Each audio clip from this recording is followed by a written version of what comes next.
let's introduce two people that you may be familiar with if you've been watching the show over the last month or so. Two women who certainly know their way around Westminster, former political advisor to Labour, Ayesha Hazarika, and Salma Shah, who was a special advisor to the Conservative Home Secretary, Sajid Javid. Lovely to have you on, both of you. I want to talk, if I may, about Dominic Raab to start. It feels like everyone has thrown in their 2 cents on this, and the reaction to the poll almost splits down culture war lines. But from two people who really know what it's like to be working in government, in the civil service as well, I'm interested in that relationship between ministers and the civil service. Has it broken down? Is there a problem there? What's your view? So I think the relationship between ministers and civil servants is actually quite dysfunctional generally. And you're right, there is this kind of like culture war split about who's on, Dominic Raab's side and who's on the civil service side. And that is not the right conversation to have, in my view. There's a couple of steps back from this, which is, how have we ended up in a situation where people don't feel that they're able to either direct their civil servants to do what they're supposed to do, be held accountable by Parliament and by the electorate, and how are civil servants in a position where they don't feel that they can talk back? And there was a really interesting article in The Sun from an insider, anonymously written, about the state of the Ministry of Justice. And there was something that really struck me, which was there are failings in our system that we are not addressing. And instead of doing things like that, we're actually talking about what is essentially, a difficulty at the top, rather than the real policy guts of what needs to be done in order to fix our prison system, for example. So I think we all need to take a bit of a step back and reflect on, really, where is this dysfunction and how are we going to fix it? I think my perspective is slightly different. I mean, I started life off as a Whitehall civil servant, and then I became a political advisor. So I've kind of been on both sides here. And I think, for me, it's a sign of a really mediocre, failing minister to be at war with your civil service. Now, the civil service, most civil servants want to have a good relationship with their minister. They like that proximity to power. They want to be part of a team which is exciting, dynamic, delivering big results. So I think this kind of argument that somehow, like, all civil servants are, this weird term, the blob, rude, and also a bit rude, and also that they're kind of activists, I think that does the civil service, a great disservice, if you like. And I think if you're a smart minister and if you're a good special advisor, I'm sure you were a good special advisor when you were in the Home Office, you realise that having a good team which involves your civil servants is absolutely paramount to delivering stuff. And I think for all this bluster we hear from Dominic Raab that he was some titan of modern politics and he's going to be this huge loss to public life, what did he actually achieve? He wasn't around when the Afghanistan evacuation happened. He was famously still on holiday, said that the sea was closed. He presided over a disaster at justice. You said yourself the justice system is absolutely crumbling. There's so many things that went wrong. So I think this sort of culture war of just, having this massive fight and blaming the civil service for everything is really, really dangerous. Can I just say, though, the difficulty is that the system is not set up well, right? If you were to go back, a minister goes into a department and they don't really know anybody there. The brief they are learning as they go on the job, and they don't have the power to hire or fire anybody that's there. So they are literally being dropped into this system without any sort of understanding of how it works. I mean, that's like a flawed way of kind of managing it. I totally take your point that actually you do need to help people learn how to be better managers, and in departments that they are not used to and that they don't know their way around, and that there is something on the other side of it as well, because even civil servants will say that the system isn't working as well as it should. That has got lots of multifaceted. One of them being that they had two huge shocks to the system, one being Brexit and the second being the pandemic. And there needs to be some kind of reappraisal, not in the kind of Dominic Cummings language of kind of like blowing it all up, but certainly even within the civil service, you will hear a lot of gripes about how things could work better. Is there a resistance in the civil service towards specifically Conservative policies? Because it feels like this is the kind of accusation from Dominic Raab, that people just didn't agree with what he was doing, and that's why he met resistance. Well, I think sometimes there is a frustration when you're on the political side of things, and I saw this being a special advisor, where your minister wants this department to deliver really quickly, and there's an issue about the scale of the realism, speed basically, and the reality, and also your minister's political career is hanging in the balance because people like you and us will be dissecting it on the airwaves. So they want things to be delivered.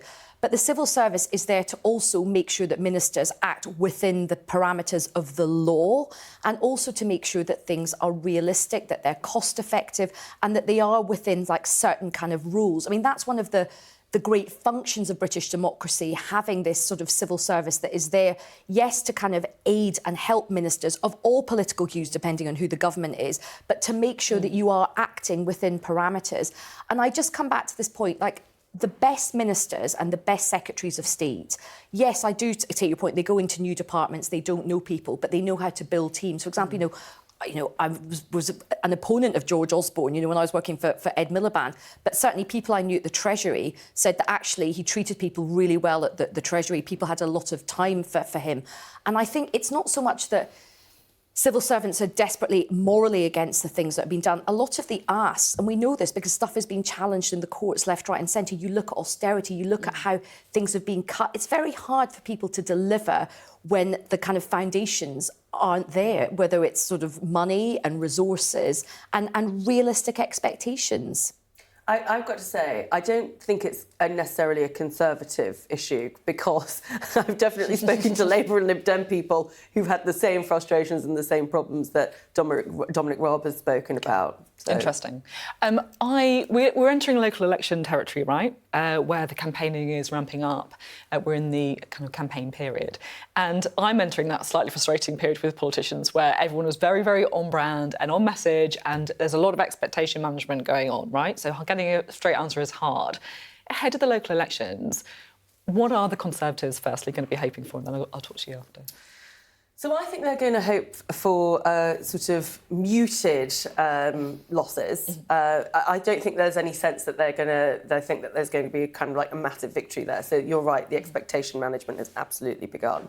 I think that if they are able to hold on to enough, they can say that actually this is just par for the course, a government that's been in a long time, and in the natural sort of way of things, that this is what the results have been. I mean, there was talk about, at one point, about if it was a disastrous result, then Boris Johnson could be waiting in the wings, waiting to take over. Has that now disappeared? So my sense from people that I'm speaking to is that it's not really going to be the moment that they all decide that something's going to change.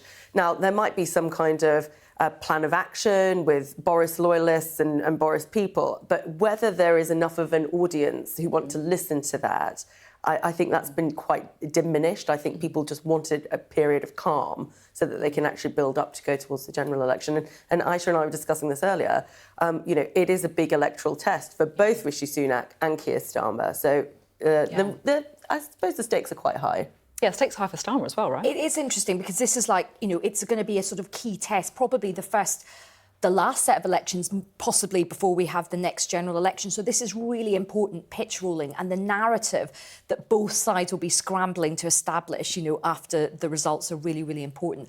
I mean, the Conservatives are doing the classic management, they're like, we're going to lose 1 billion seats. And it's kind of like more losing seats than there are. Yes, exactly. Like every seat in the country we're going to lose. So there's that kind of thing. But what's going to be interesting is for Labour. I think Labour, again, I think muted is a good word. I think Labour will be hoping for, they'll be kind of briefing sort of muted expectations. I think they'll be definitely hoping to win seats. I think the difficulty for Labour is going to be, how big is that number going to be? And if it's not past a certain threshold. I mean, what's also going to be interesting is, and we don't talk about these, it's going to be interesting to see how the Liberal Democrats do and the Greens do, because often in these local elections, there's lots of people, particularly in that blue wall area, where I think a lot of people could go Liberal Democrat or Green. So I think they're going to be really interesting as well. And I guess the SNP may be quite relieved that there aren't any in Scotland, right? The SNP is having another torrid week. We saw the Treasurer, Colin Beattie, have to stand aside. There was a big moment for Humza Yousaf to try and reset things, but of course the whole thing is dominated by yet more arrests. I mean, it's not good when you're the First Minister and you have to say, yes, I was surprised when one of my colleagues was arrested. And it was a surprising thing. Yes, it was. And we are not a criminal operation. So I think, he's trying to do these resets, and then there's the spectre of more arrests hanging over. And of course, now there are rumours swirling around that there will be, potentially even Nicola Sturgeon might be called in for questioning as well. So there's still that huge moment of anxiety for the SNP. We learn as well that the party still owes Peter Murrell money as well. So it is a really tough time. And of course, there was an opinion poll this week which shows that support for the SNP has dropped to the lowest level since 2014. So all of this scandal is really doing a lot of damage to this very new First Minister. And it feels like the kind of sins of the fathers and the mothers that went before him are hanging over him now. Difficult start, isn't it, for the new leader? Incredibly difficult. And actually, I don't see how he comes back from this, because there is, as you say, there was an attempt to relaunch it, sort of putting out his vision for his leadership, but it seems to be completely ignored. And how does one actually navigate when there's always going to be these stories and this thing hanging over him? I don't think it's possible for him to have a successful run at this.